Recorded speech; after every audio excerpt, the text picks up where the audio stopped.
viene con gente para coger y la vaina ahí los cuartos. Acá roban un buca, no la pica, se van a do, lo que está otro año, yo voy a do en mi casa, para mi casa, para punchar do.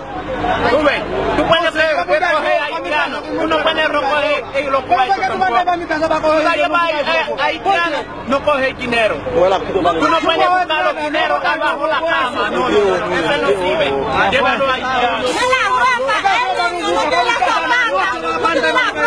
No llevan la comida los cuartos de mi casa, la maleta de mi casa no llevan, ¿no? Porque la gente no roba ninguna la cosa.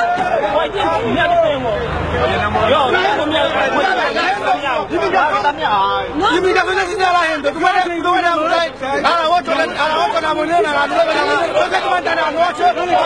¿Y por qué? Eso es acusable.